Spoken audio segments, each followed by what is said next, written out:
dinasoedd yw byw y brenin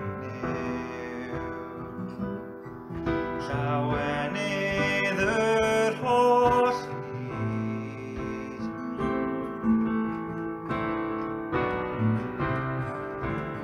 mawr yw yr arglwydd sy'n ein harwain ni gad o'r gelyn fe gawsom ni ryddhad ymgrymwn ger ei ffron ac arglwydd yw dyrchafwn ac arglwydd yw diolchwn am y gariad sy'n ei lloni ac arglwydd yw fy gredwn yn o ti Cant ti yw'r un a'n yw'r tragwyddol ti yw'r un a'n carodd ni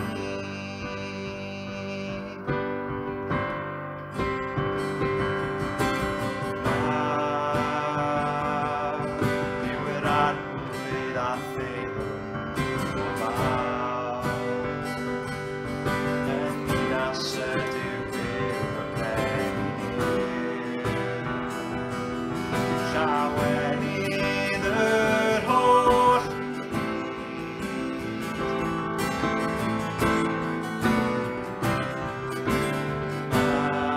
mawr yw yr arglwydd sy'n ein harwain ni gad o'r gelyn fe gawsom ni ryddhad ymgrymwn ger ei ffron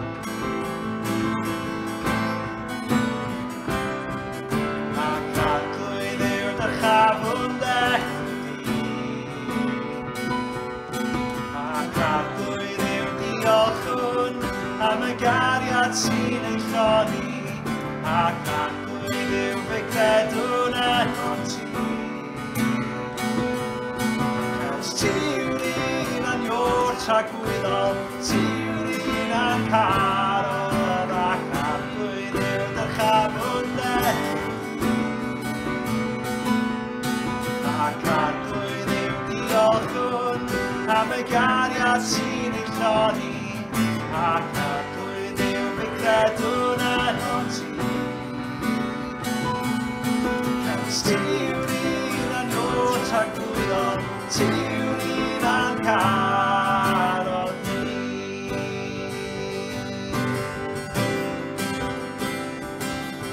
a ddolwn enw ein harglwydd yw a ddolwn ein dragoedd mwy diderfyn bydd ein holl fawl a'n cam i ti ein harglwydd yw a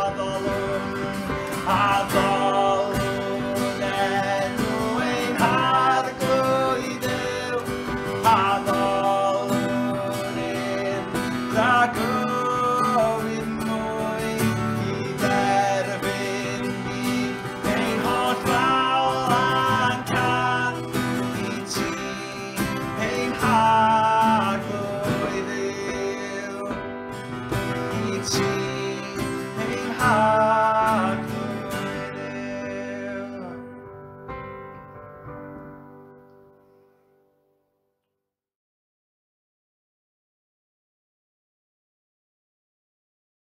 Wel, helo bawb, croeso unwaith eto i'n channel ni ac i'r fideo arbennig yma ac i'r diwrnod arbennig yma. Mae hi'n Sul y Pasg, mae hi'n Sul atgyfodiad Iesu Grist a felly dyn ni'n dod at ein gilydd i ddathlu fod y cwbl ddwedodd Iesu am ei hunan yn wir. Mae prawf gyda ni fod Iesu yn fab Duw yn Feseia, fod ei wedi atgyfodi o'r meirw. A felly, i ni'n dod at ein gilydd a yn dathlu, i ni'n dod i eto myfyrio ar atgyfodiad Iesu Grist ac i ni'n gweld fel mae fod y cyfan mae'r Cristnogion yn ei gredu yn ddibynnol ar yr atgyfodiad Mae Paul yn dweud hyn yn 1 Corinthiaid 15. Y nawr, os pregethu'r Crist, ei fod wedi ei gyfodi oddi wrth y meirw, sut y mae rhai yn eich plith yn dweud nad oes atgyfodiad y meirw? Os nad oes atgyfodiad y meirw, nid yw Crist wedi ei gyfodi chwaith. Ac os nad yw Crist wedi ei gyfodi, gwagedd yw'r hyn a bregethir gennym ni, a gwagedd hefyd yw eich ffydd chwi. A ninnau hefyd wedi ein cael yn dystion trwy llodres i Dduw, am ein bod wedi tystiolaethu iddo gyfodi Crist, ac yntau heb wneud hynny os yw'n wir nad yw'r meirw yn cael ei cyfodi. Oherwydd, os nad yw'r meirw yn cael ei cyfodi, nid yw Crist wedi ei gyfodi chwaith. Ac os nad yw Crist wedi ei gyfodi, ofer yw eich ffydd, ac yn eich pechodau yr ydych o hyd. Ond mae Paul yn mynd mlaen i sôn, ond y gwir yw fod Crist wedi ei gyfodi oddi wrth y meirw yn flaenffrwyth y rhai sydd wedi huno, gan mai trwy ddyn y daeth marwolaeth, trwy ddyn hefyd y daeth atgyfodiad y meirw, oherwydd fel y mae pawb yn marw yn adda, felly hefyd y gwneud pawb yn fyw yng Nghrist. Wel, ni droi at yr arglwydd i weddio gyda'n gilydd. Arglwydd yw diolch ein bod ni'n gallu dod at ein gilydd a troi ato ti fel hyn eto heddiw, oherwydd fod Iesu wedi mynd o'n blaenau ni, wedi bod yn flaenffrwyth, wedi atgyfodi, a trwy atgyfodi fod e wedi agor y drws i ni gael ein cyfodi i fywyd newydd ynddo fe. Diolch arglwydd oherwydd fod Iesu'n fyw, fod e'n amlwg yn ddi-bechod, yn ddi-eog, wedi concro'r bedd, am bod ni'n cael profi bywyd ac ail-enedigaeth ysbrydol trwy Iesu felly. Ni'n diolch fod e wedi dangos i hyn ni fod yn Feseia, yn fab i ti o dad ac yn arglwydd yn dduw, yn oen dinam. Fel mae Iesu hunan yn dweud wrth Martha, mae fi yw'r atgyfodiad ar bywyd. Pwy bynnag sy'n credu yno fi, iddo farw, fe fydd byw. A phob un sy'n byw ac yn credu yno fi, ni fydd marw byth. Diolch arglwydd am sicrwydd felly o fywyd tragwyddol ac o fod yn iawn cael ein cymodi a ti o Dduw. Ni'n diolch fod y cyfan dim ond ar gael yno ti. Arglwydd heddiw eto, derbyn ein mawl ni, derbyn ein diolch ni am y cyfan ti di wneud drosto ni ar ein rhan ni. Dyn ni'n cydnabod dy ddaioni di arglwydd, dy achubiaeth eto heddiw. Ni'n cydnabod ac yn cyhoeddi mai ti yw'r unig ffordd at y tad arglwydd Iesu. Yr unig ffordd i brofi bywyd yn ei holl gyflawnder a bywyd tragwyddol. Diolch am gael adnabod i, yn dduw byw, yn dduw trigarog a graslon, yn dduw sy'n ffrind ac yn frawd ac yn frenin, yn arglwydd. Dy fod ti mor fawr, mor ogoneddus, mor sanctaidd, mor anferthol, fel Duw, rwy ti hefyd yn nesau at y bobl. Ni'n diolch felly bod ni'n gallu dod ato ti heddiw eto a profi llonyddwch enaid hyd yn oed mewn byd a mewn cyfnod o aflonyddwch. Arglwydd helpa ni eto i bwyso arno ti, ar dy sofraniaeth ti, ac i bwyso'n dy ffyrdd di hefyd arglwydd, gan wybod fod y ffyrdd di yn uwch na'n ffyrdd ni. Arglwydd bydd gyda ni wrth i ni edrych ar dair di heddiw eto os gweli di'n dda. Gad i ni ryfeddu, gad i ni ymgolli'n hunain yn dy gariad mawr di. Wrth i ni syllu ar, wrth i ni fyfyrio a rhyfeddu ar berson a gwaith yr arglwydd Iesu. Bydd yn agos ato ni gogonedda dy fab yn ein plith ni os gweli di'n dda, am ein bod ni'n gofyn y cyfan yn enw ac yn heiddiant ein arglwydd Iesu. Amen.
Yn hwyr ar y nos Sadwrn, pan oedd y Saboth drosodd, aeth Mair Magdalen, Salome a Mair Mam Iago i brynu perlysiau ar gyfer eneinio corff Iesu.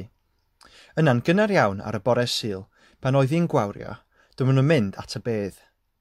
Roedden nhw wedi bod yn trafod ar ei ffordd yno pwy oedd yn mynd i rolio'r garreg oddi ar geg y bedd iddyn nhw, ond pan gyrhaeddwn nhw'r bedd, dyma nhw'n gweld fod y garreg oedd yn un drom iawn eisoes wedi rholio i ffwrdd. Wrth gamu i mewn i'r bedd, dyma nhw'n dychryn, achos roedd dyn ifanc yn gwisgo mantell wen yn eistedd yno ar yr ochr dde. Peidiwch dychryn, meddai wrthyn nhw. Dych chi'n edrych am Iesu o Nazareth gafodd ei groesoelio. Mae wedi dod nôl yn fyw, dydy e ddim yma. Edrychwch, dyma lle cafodd ei gorff ei roi i orwedd. Ewch, a dweud wrth ei ddisgyblion a Pedr, mae Iesu'n mynd i Galilea o'ch blaen chi. Cewch chi weld yno, yn union fel roedd wedi dweud. Dyma'r gragedd yn mynd allan ac yn rhedeg oddi wrth y bedd, yn crynu drwyddynt ac mewn dryswch. Roedd ganddyn nhw ofyn dweud wrth unrhyw un am y peth. Pan ddaeth Iesu yn ôl yn fyw yn gynnar ar y bore Sul, dangosodd ei hun gyntaf i Mair Magdalen, Y wraig y bwriad 7 o gythreiliad allan ohoni. Aeth hithau I ddweud wrth y rhai oedd wedi bod gydag e. Roedden nhw'n galaru ac yn crio. Pan ddwedodd hi fod Iesu'n fyw a'i fod hi wedi ei weld, doedden nhw ddim yn ei chredu. Dangosodd ei hun wedyn mewn ffurf wahanol I 2 o'i ddilynwyr oedd ar ei ffordd o Jerusalem i'r wlad. Dyma nhw hefyd yn brysio nôl I Jerusalem I ddweud wrth y lleill, ond doedden nhw ddim yn ei credu nhw chwaith. Yn nes ymlaen, dangosodd Iesu ei hun i'r 11 disgybl pan oedden nhw'n cael pryd y fwyd. Ar ôl dweud y drefn wrthyn nhw am fod mor ystyfnig yn gwrtho credu'r rhai oedd wedi ei weld ar ôl iddo ddod yn ôl yn fyw, dwedodd wrthyn nhw, ewch I gyhoeddi'r newyddion da I bawb drwy'r byd I gyd. Bydd pob un sy'n credu ac yn cael ei fedyddio yn cael ei achub, ond pob un sy'n gwrtho credu yn cael ei gondemnio. Wel, heddiw te, I ni'n edrych ar y rhan olaf yn y gyfres yma, yn mynd trwy marc gyda'n gilydd, ac yn edrych ar benod 16 neu 15, I rai o'ch chi sydd â Chymraeg safonol, ac yn edrych ar atgyfodiad Iesu Grist te. A I ni'n gweld cofnod hanesyddol o'r atgyfodiad fan hyn yn un peth. I ni'n gweld cyfrif hanesyddol, os liciwch chi, fod Marc eisiau ni sylweddoli sut mae pethau'n digwydd a pwy sydd yn gweld beth a beth sy'n digwydd. A mae hwnna'n bwysig. Mae'n bwysig bod ni'n sylweddoli fod hwn yn gyfrif neu'n gofnod hanesyddol o'r hyn sydd wedi digwydd dros 2000 o flynyddoedd yn ôl. A dwi am rannu'n amser eto mewn 2 ran te. A yn y rhan gyntaf, nhw'n ni edrych ar yr 8 adnod cyntaf, lle mae Mair Magdalen yn cael y profiad anhygoel yma o gwrdd â'r angel. Ac yn yr ail ran wedyn, byddwn ni'n edrych ar yr adnodau nesaf ar hyn ddigwyddodd pan mae Iesu'n ymddangos I bobl gwahanol. Felly, rhan un te. Beth I ni'n gweld wrth I ni edrych ar Mair a'r merched yma sydd yn mynd I eneinio corff Iesu Grist? Wel, peth cyntaf ni'n gweld yw diffyg ffydd. Ond ar yr un pryd I ni'n gweld lot fawr o ddefosiwn tuag at yr arglwydd Iesu a cariad tuag at yr arglwydd Iesu. Sylwch yn gyntaf, doedd marwolaeth Iesu ddim wedi rhwystro nhw rhag mynd I eneinio corff Iesu. Mae'r ffaith I bod nhw'n mynd I eneinio'r corff yn dangos bod nhw ddim yn disgwyl I Iesu atgyfodi, ond mae'r ffaith I bod nhw'n fodlon mynd i'r bedd a ceisio ffordd o anrhyddeddu Iesu yn dangos eu cariad nhw at Iesu Grist. Dyn nhw ddim wedi anghofio am Iesu, dyn nhw ddim yn troi cefn arno fe. Maen nhw'n dal i'w garu fe, maen nhw eisiau anrhyddeddu'r arglwydd Iesu a'i gorff fe. Mae hwnna'n yn dangos cariad ar un llaw, ond ar y llaw arall mae e'n dangos diffyg ffydd. Oherwydd yr unig reswm byddwch chi'n mynd I eneinio corff rhywun yw I stopio'r corff rhag drewi wrth iddo fe ddifa. Ac felly doedden nhw ddim yn disgwyl y bydde Iesu yn dod yn ôl yn fyw. Mae diffyg ffydd yna. Ond ar yr un pryd, I ni'n gweld eu cariad nhw tuag at yr arglwydd Iesu, bod nhw eisiau mynd ac eisiau anrhyddeddu. Maen nhw'n credu bod nhw'n gwneud y peth iawn yn dangos cariad a does dim byd am eu rhwystro nhw rhag gwneud hynny. A mae hwnna'n dod yn ni at yr ail bwynt. Does dim ofnau yn eu rhwystro nhw rhag dod ac eneinio corff yr arglwydd Iesu neu bod nhw'n meddwl mae dyna maen nhw'n mynd I wneud. Oedden nhw'n meddwl yn doedden nhw, sut ar y ddeiar las maen nhw'n mynd I symud y garreg fawr yma sydd ar y bedd, yn selio'r bedd. Ond sylwch maen nhw'n mynd beth bynnag. Dydy'r maen sydd ar y geg y bedd ddim yn rhwystyr iddyn nhw. Maen nhw'n ofn y milwyr mae'n siŵr, maen nhw'n ofn pwy bydd yna, maen nhw'n ofn ac yn poeni sut maen nhw'n mynd I gael mewn. Ond eto maen nhw'n mynd ac yn ceisio gwneud yr hyn sydd yn iawn. A mae hwnna'n bwysig iawn I ni gofio, dyn nhw ddim yn cael eu llethu gan eu ofnau nhw, maen nhw'n dal ati, maen nhw'n ymrwymo, oherwydd eu cariad nhw i'r arglwydd Iesu. A mae'n bwysig I ni gofio yn yr un ffordd y dylen ni ddim gadael unrhyw ofnau neu unrhyw fath o rwystyr gael yn y ffordd o anrhydeddu'r arglwydd Iesu a caru'r arglwydd Iesu a gwneud yr hyn sydd yn iawn yn ei olwg ef. Beth sy'n eironig fan hyn yw bod nhw yn mynd I wneud rhywbeth neu'n bwriadu gwneud rhywbeth oedd yn gwbl fi angen, yn gwbl wastraffus yn eneinio corff oedd yn mynd I atgyfodi, oedd wedi atgyfodi wrth gwrs. Ond yna nhw'n ni edrych am eiliad am ychydig bach ar yr hyn i ni'n gweld am yr arglwydd Iesu yn y rhan yma nawr. Chi'n cofio, dydyn nhw ddim yn dod yno yn disgwyl gweld Crist byw, neu'n disgwyl fod Iesu wedi atgyfodi. Ond nhw'n dod yna i eneinio'r corff. Ond, sylwch, mae'r angel yn rhoi newyddion o ras, newyddion o lawenydd, bod nhw ddim yn heiddi hynny. Galle'r angel wedi troi rownd a dweud, beth sy'n bod gyda chi? Pam ych chi mor dwp? Mae Iesu wedi dweud dro ar ôl tro fod e'n mynd i atgyfodi. Pam eich bod chi'n disgwyl bydde fe'n fan hyn? Beth sydd yn bod? Pam ar y ddeiar las i chi'n dod fan hyn yn disgwyl eneinio corff Iesu Grist, oedd wedi rhagdweud am ei hunan y bydde fe'n dod nôl yn fyw. Ewch o yma, chi ddim yn heiddi cael bod yn ei gwmni fe. Galle'r angel wedi dweud hynny, ond nid dyna mae'n dweud, o gwbl wrth gwrs. I'r gwrthwyneb, mae'r angel yn dweud, peidiwch ag ofni neu peidiwch ag aswydo. Dych chi'n ceisio Iesu, y gŵr o Nazareth, a groeshoeliwyd, mae wedi ei gyfodi. Nid yw yma, dyma'r man lle gosod asant ef. Ond ewch, dywedwch wrth i ddisgyblion ac wrth Pedr, a mae'n mynd o'ch blaen chi i Galilea. Yno y gwelwch ef fel y dywedodd wrthych. A dyna pa mor aslon yw'r arglwydd Iesu. Beth yw ei neges trwy'r angel? Wel, mae'n dymuno bod nhw'n gwybod mae'n iawn. Mae'n iawn. Mae e wedi dweud o'r blaen, ond eto mae'n dweud wrthyn nhw unwaith eto nawr. Mae Iesu yn fyw. Mae Iesu yn mynd i Galilea i'w blaenau nhw, a mae eisiau cyfarfod a'i gweld nhw yna. A mae'n dangos i ni mor aslon yw'r arglwydd Iesu, rhoi ail gyfle mewn gwirionedd, bod nhw ddim yn heiddi cael ei gyfarfod unwaith eto mae Crist yn dymuno i gweld nhw.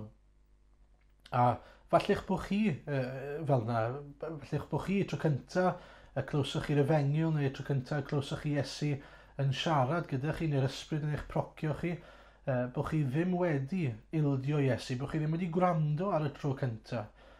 Ond diolch fod yr arglwydd yn un graslon sydd yn rhoi ail gyfle a cyfle ar ôl hynny, yn dal ati i ddatguddio ei hunan i ni ac i'n cyfeirio ni ato fe ei hunan.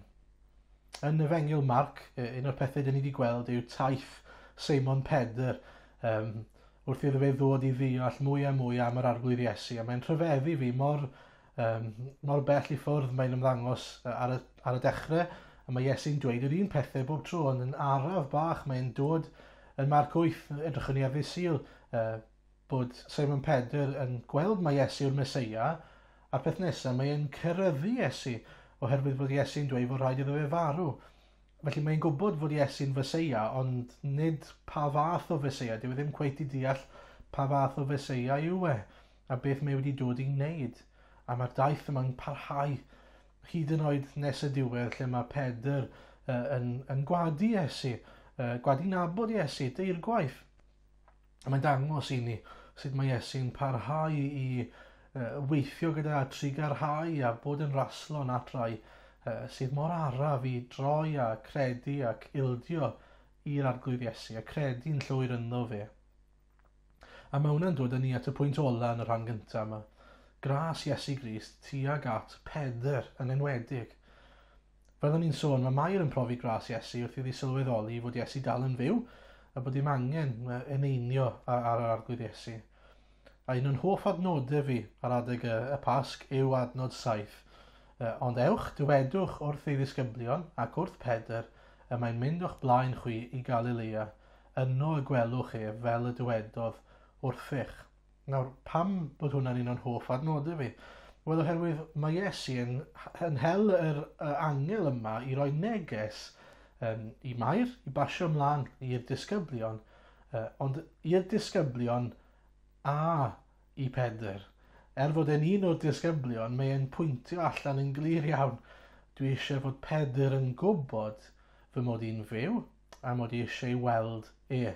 Dyw ddim yn dweud cer i sôn wrth pwy bynnag sy'n fod yn gwrando mod i'n fyw a gawn nhw ddod i'n weld i, a mae'n dweud yn benodol wrth y disgyblion, wrth y rai sydd wedi ymrwymo at yr arglwydd Iesu, a Pedr, fod e wedi gadael Iesu lawr a'i wadu fe, dwi yn Galilea a dwi yn aros i weld fy nilynwyr i, fy mhobol i, fy mhlant i. A dyna mae'n ei wneud, mae eisiau gweld nhw yn Galilea.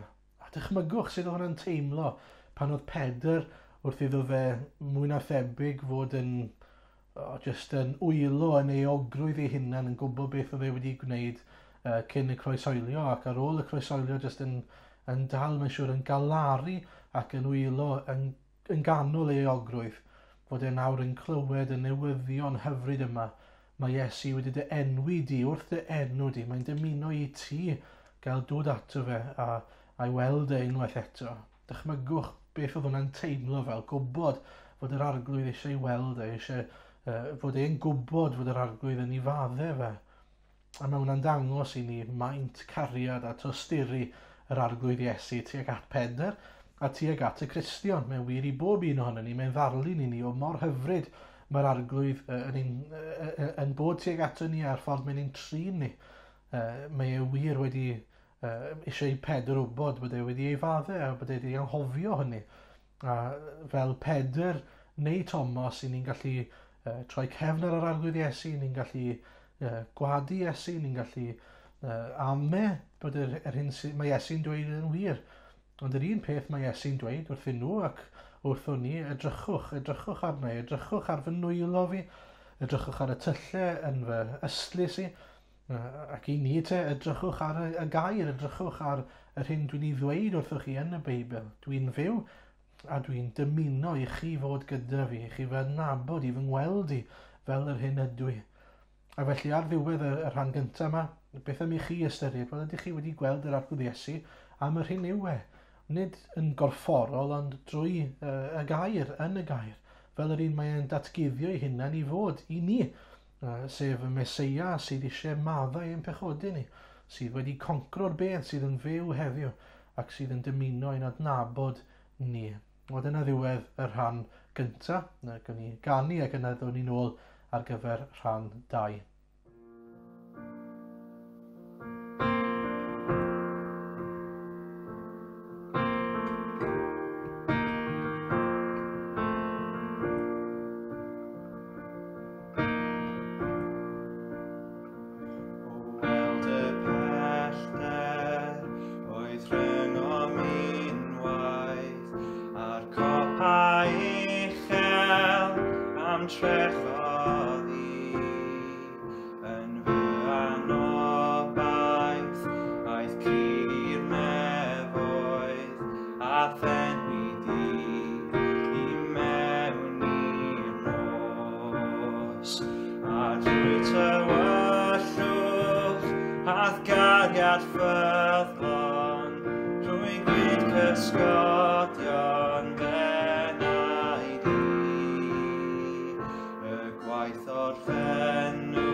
Yn tystio i'r un maddeuant a brenin nef yn fadelu. Faledwr hawdd gan rwy'n iddo i ti, Iesu Grist yn nofau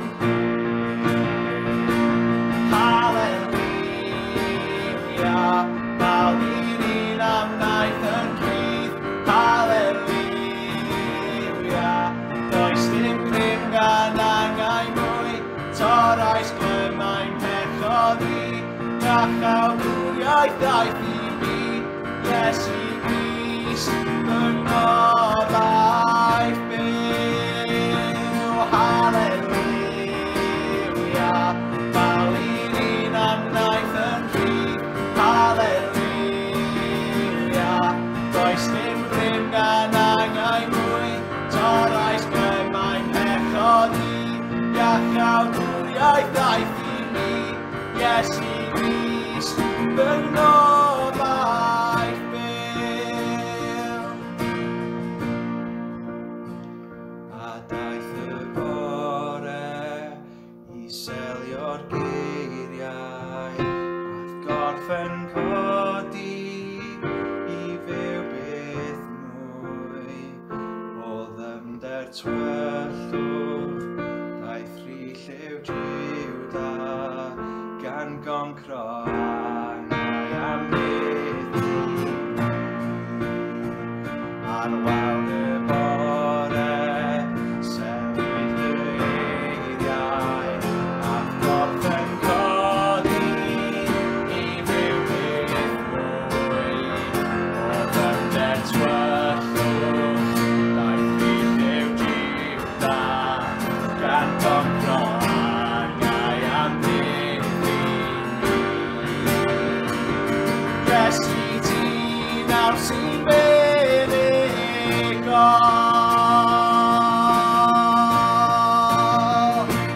Hallelujah, nawr i'n un anglaeth yn rhydd. Hallelujah, does dim grym gan angau mwy. Torais glymau'n pechod ni, gallaf bwriaeth daeth i ni. Iesu Grist, fy nobaith byw. Hallelujah, nawr i'n un anglaeth yn rhydd. Hallelujah, does dim grym gan angau mwy. Torais glymau'n pechod ni, gallaf bwriaeth daeth i ni. Iesu Grist, fy nobaith byw. Iesu Grist, fy nobaith byw. Iesu Grist, fy nobaith byw.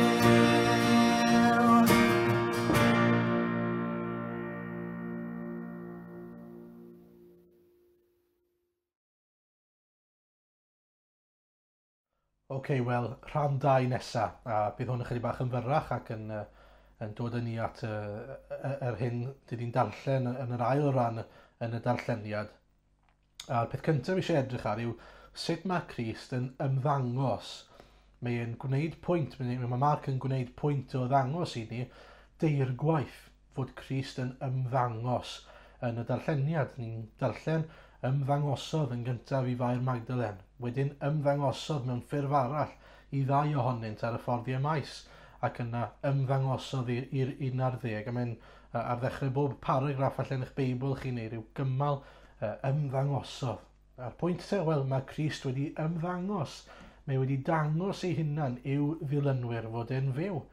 Dyw hanes yr atgyfodiad ddim jyst yn rhyw ddirgelwch mawr, lle ni'n gorfod gofyn, wel, a oedd Iesu wir wedi atgyfodi. Beth mae Marc yn dangos i ni, a pob cyfri, pob efengyl yn yr Testament Newydd yn dangos i ni, yw fod Crist wedi ymddangos i'w bobl i brofi, yn enwedig fel ni'n sôn i Thomas, iddyn nhw gael rhoi ei fus yn ei law ac yn ei eslys mwyn cael gweld fod Iesu Grist yn cydfwyta gyda nhw, yn cydaddoli gyda nhw, yn cyddathlu gyda nhw, ac yn wir yn fyw yn fanna. Ac y cwestiwn i ni te, wedi ni wedi sylweddoli fod Crist yn fyw. Ydy ni wedi credu fod Crist wir yn fyw. Wyt ti wedi darllen dros dy hun a sylweddoli, wel, os yw Iesu'n fyw, mae'r hyn mae'n dweud am ei hunan yn wir. Mae e'n fab Duw, mae e'n Feseia, mae e'n ddibechod, mae e wedi marw ar groes dros bechaduriaid, a mae wedi dod i achub y rhai sy'n golledig. A mae hwnna'n cael effaith arno ni, a mae hwnna'n effaith tragwyddol, einau i ni'n derbyn neu ni'n gwrthod hynny. Does na ddim, wel, na i osgoi y cwestiwn yma, einau ni wedi derbyn neu ddim. Y cwestiwn felly, ydych chi wedi derbyn? Sut mae Iesu a'r newyddion da am Iesu yn newid eich bywyd chi? Einau er gwell neu er gwaith? Einau chi'n sylweddoli nawr, wel, dwi'n bechadur a mae wedi dod fy mwy ni, a mae e'n fyw heddiw ac eisiau fy adnabod i, neu ni'n dweud, wel, hyd yn oed os mae hyn yn wir, A mae'r cofnod hanesyddol a'r y gair gyda ni Duw wedi datguddio ei hunan i ni. Ond os ych chi'n gwrthod, ych chi'n yn mynd i gael eich bar, mae condemniad arno ni. A dyna'r neges mae'r disgyblion yn cael ei gadael gyda i rannu yn ddiddorol ar y diwedd, a'r diwedd yn darlleniad ni. Y comisiwn yw i fynd mas a dweud fod Iesu wedi dod i achub, ond i rai sy'n gwrthod, maen nhw dan gondemniad. Ond i chi o dan gondemniad heddiw te. Yn ail, mae Crist yn trigarhau at yr rhai lleia tebygol. Dwi wrth y modd gyda'r darlun yma a yr hyn sy'n digwydd yn y darn. Pwy fyddech chi'n disgwyl i Iesu yn ddangos iddyn nhw yn gyntaf? O'n i'n meddwl am hyn, ac os dwi'n onest, byddwn ni'n disgwyl falle bydde fe'n dangos ei hunan i Mair ei fam falle, neu rhywun fel Ioan, neu falle'r apostolion. Ond na, mae'n ymddangos i Mair Magdalen. A o olwg bydol, mae hwnna'n reit rhyfeddol, rili, bod wedi dangos i hi i fi hi, un oedd yn neb, yn rhywun oedd yn llawn ysbrydion aflan ac doedd hi'n neb pwysig. A dyma ddywedodd hi'n diwynydd amdani, dwi ddim yn siŵr pwy oedd wedi dweud, a nes i ddarllen hwn yn rhywle, ond doedd ddim yn dweud pwy oedd wedi ysgrifennu fe. One of the last at the cross, and yet first at the grave. One of the last to confess her master while living, and yet first to honour him when dead. She was the last person you'd expect Jesus to reveal himself to, and yet that's what happened when victory was won. A mae'n dangos i ni, mae bod Crist yn trigarhau, at y rhai mae'n dymuno trigarhau iddyn nhw, wrth gwrs, ond at rai sy'n ei garu fe, at y rhai sydd wedi ymrwymo iddo fe. Hyd yn oed fel Mair, bod hi wedi cael pethau'n anghywir, oedd hi yna oherwydd fod hi'n caru'r arglwydd Iesu. A bod hi eisiau gwneud yr hyn, oedd hi'n meddwl oedd yn iawn. A mae'r arglwydd yn trigarhau wrthi hi. Hi yw'r un oedd yna yn parhau i garu ac i fod yn ffyddlon i'r arglwydd Iesu. A i ni'n gweld fod hi felly yn cael profi fod yr arglwydd Iesu yn fyw. A dwi'n siŵr bod yna eureka moment lle nath hi sylweddoli fod y cyfan oedd Iesu wedi dweud am ei hunan yn wir fyna. Yn drydydd te, i ni'n gweld diffyg ffydd y mwyaf o'r disgyblion, neu'r mwyaf o'r disgyblion. Fi'n feddwl am yr apostolion, nhw oedd yr hoelion wyth, nhw oedd yr eglwys yn mynd i gael ei adeiladu arno. A nhw oedd yr rhai oedd wedi bod gyda'r arglwydd Iesu'r holl amser yma, agosa ato fe. Ac eto, mae Marc eisiau pwysleisio deir gwaith eto, wnaethon ni weld ymddangosodd Iesu deir gwaith yn y cyfrif yn Marc, ond eto, teir gwaith hefyd, ni'n gweld diffyg ffydd yr apostolion. Yn adnod 11, i ni'n darllen ni chreddasant pan gaethon nhw glywed y newyddion. Yna, yn adnod 13, ni chredodd neb. Ac yn adnod 14, mae Iesu'n pwynto mas iddyn nhw. Mae'n dweud bod e wedi edliw iddynt ei anghrediniaeth a'i ystyfnigrwydd, a mi fynd beidio y chredu'r rhai oedd wedi ei weld ef ar ôl ei gyfodi. Wel, pam oedd yr apostolion mor araf i gredu te? Beth oedd y broblem bod nhw ddim yn fodlon credu? Oedd e'n falle ychydig o falchder bod nhw'n meddwl, wel, os bydde Iesu yn datguddio ei hunan i rywun, yn ymddangos i rywun, ni fydde fe, ni yw'r ei agosa ato fe, ni yw'r ffefrynnau fel petai, a'i balchder oedd e, bod nhw'n methu credu bydde fe'n dangos ei hunan i rywun arall cyn nhw. Neu bod nhw jyst wedi rhoi lan yn llwyr. A mae Iesu'n yn uchel o leion dangos i ni y broblem yn ei calonnau nhw, sef, fel mae'n dweud, ystyfnigrwydd ac anghrediniaeth. Ond mam yn dweud pan o'n i'n fach, a nawr mae'n siŵr hefyd, bod fi'n ben galed yn gwrthod derbyn fod rhywun arall yn gwybod yn well falle, ac yn gwrthod derbyn cyngor gan bobl eraill a bod nhw'n gwrando ar bobl eraill. A falle eich bod chi fel yna yn ystyfnig am yr efengyl, fod Crist wedi atgyfodi'n fyw a fod hynny'n golygu fod e'n feseia, fod rhaid i ni dderbyn neu gwrthod yr efengyl. Ond fi eisiau chi wybod a cael eich cysuro gan agwedd Iesu Grist at yr apostolion. Ei bod nhw yn llawn anghrediniaeth ac ystyfnigrwydd, beth mae Iesu'n ei wneud? Wel, mae'n maddau, mae'n tosturio, a mae'n mynd cam ymhellach na hynny, mae'n rhoi comisiwn iddyn nhw. Mae'n rhoi pwrpas iddyn nhw, mae'n ei defnyddio nhw, mae'n rhoi fraint iddyn nhw o barhau y gwaith yma sydd gan yr arglwydd ar eu cyfer nhw. Gwaith y deyrnas. A mae hwnna'n anhygoel, nag yw e, gweitha eu cyflwr nhw, eu agwedd pechadurus nhw. A'r un peth i ni, gweitha ein pechod a'n euogrwydd caledwch ein calon ni. Mae Crist yn maddau. Mae Crist yn rhoi cyfle arall i ni. Cyfle ar ôl cyfle i adnabod i fod mewn perthynas gydag e. Gallai wedi troi oddi wrth y disgyblion. Mae wedi dweud bod e yn fyw trwy ei dystion. Dair gwaith gallai wedi rhoi lan ar yr eildro. Ond ar y trydydd tro, pan mae'n dangos i hynna iddyn nhw, mae'n dweud gweitha eich caledwch chi, gweitha eich amharodrwydd chi i gredu. Dwi'n fodlon maddau a dangos gras yn y fath ffordd. A mae'n dweud wrthyn nhw'n adnod 15 ac 16, ewch i'r holl fyd a phregethwch yr efengyl i'r greadigaeth i gyd. Y sawl a gred ac y fydyddir, fe geiff ei achub, ond y sawl ni chred, fe'i condemnir. A felly maen nhw'n cael y fraint yma o fynd ati nawr o gyhoeddi Crist a cyhoeddi'r efengyl i rhai sydd o'i cwmpas nhw, i'r greadigaeth gyfan. A mae gyda ni'r un fraint, gweitha ein caledwch calon ni. Mae Crist am ein maddu ni, a'n defnyddio ni wedyn. Rhoi pwrpas i ni ar y ddeiar i fod yn dystion i'r hyn mae'r arglwydd Iesu wedi ei wneud droso ni a drost y rhai fydd yn gwrando ar ein neges ni. Felly ydych chi yn perthyn iddo fe? Ydych chi wedi cael maddeuant pechodau? Ydych chi wedi derbyn pwrpas newydd fel tystion i'r arglwydd Iesu?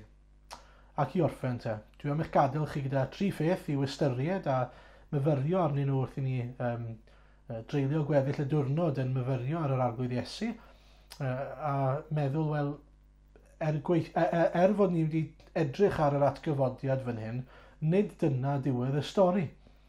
Fel gyda pob hanes, os byddwn ni'n gorffen y stori fyna, byddwch chi'n meddwl beth ddigwyddodd nesaf, beth ddigwyddodd i Iesu, ble mae wedi mynd. A dros yr wythnosau nesaf, mi fyddwn ni'n edrych ar yr hyn ddigwyddodd nesaf i'r arglwydd Iesu. Ond fel rhyw rhagflas i ni o'r hyn sydd wedi dod, mae'n bwysig bod ni'n cofio mai nid dyma ddiwedd y stori, y comisiwn mawr yma, neu bod nhw wedi cael ei galw i bregethu'r efengyl, ond byddwn ni'n gweld yn yr wythnosau nesaf, yn gyntaf, fod Iesu wedi esgyn i'r nefoedd. Mae wedi mynd at ei dad, ar ddeheulaw ei dad, ochr dde ei dad, mwyn eiriol drosto ni, mwyn perfeithio ein gweddiau ni, mwyn paratoi lle i ni yn y nefoedd, ac mwyn galw rhagor ato fe ei hunan. Yn ail, mae wedi rhoi'r ysbryd glân i ddod yn ei lefe. Dew yr ysbryd sydd yn nerthu, yn arwain, yn annog, yn preswylio yn y rhai sy'n credu ynddo fe. Ac yn drydydd wedyn, mae e'n dod yn ôl. Am amser yn dod pan fydd pob glin yn plygu iddo fe, bydd e'n teyrnasu dros y cyfan, bydd nefoedd newydd a deiar newydd yn dod, a byddwn ni'n treulio gweddill ein dyddiau ni, gweddill tragwyddoldeb, yn canu can newydd i'r oen. A dyma mae'n dweud, yn gorffen gyda hyn, yn gadael chi gyda chydig adnodau o datguddiad 5. Gwelais oen yn sefyll yn y canol, gyda'r 4 creadur byw, rhwng yr orsedd a'r heniriaid. Ac yna, yn adnod 8, mae'n dweud, ac wedi iddo gymryd y sgrôl, syrthiodd y 4 creadur byw a'r 4 heniriad ar hugain o flaen yr oen, ac roedd gan bob un ohonynt delyn a ffiolau aur yn llawn o arogl darth. Y rhain yw gweddiau'r saint, ac roedd yn canu can newydd fel hyn. Teilwng wyt ti i gymryd sgrôl ac i agor ei seliau, oherwydd ti a laddwyd ac y brynnais ti ddiw a thwaed, rai o bob llwyth, ac iaith a phobl a chenedl, a gwneithos twy yn urdd frenhinol ac yn offeiriaid un Duw ni, ac fe dirnasant hwy ar y ddeiar. Newn ni orffen trwy weddio gyda'n gilydd. Diolch arglwydd dy fod ti yn fyw heddiw. Diolch mai ti yw oen ein Duw ni. Mai ti yw yr un aeth i'r lladdfa yn ein lle ni mwyn maddau ein pechod ni, ond eto dy fod ti wedi concro'r beth yn profi mai ti yw yr unig anedig fab sydd wedi dod oddi wrth y tad mwyn delio gyda'n pechodau ni, dy fod ti'n berffaith, dy fod ti'n fyw, a fod y beth ddim yn gallu dy rwymo di. Arglwydd diolch oherwydd dy fod ti'n fyw, bod ni'n gallu adnabod di fel ein dew ni, ein arglwydd ni, ein brawd ni, ein cyfaill ni. Diolch arglwydd dy fod ti wedi esgyn i'r nefoedd i baratoi lle i ni, dy fod ti ar waith nawr yn ein calonau ni trwy dy ysbryd glân. Diolch dy fod ti'n ein sancteiddio ni ac yn ein paratoi ni ar gyfer y wledd briodas sydd o'n blaenau ni yn y nefoedd. A diolch rhyw ddydd y doed i nôl i gasglu dy bobl. Diolch rhyw ddydd y cawn ni fod gyda ti pan el y byd ar dan. Ac arglwydd ni'n diolch y cawn ni dy weld i wyneb yn wyneb ac y cawn ni dy addoli di fel wyt ti'n heiddi cael dy addoli ac y byddwn ni mewn perfeithrwydd gyda ti.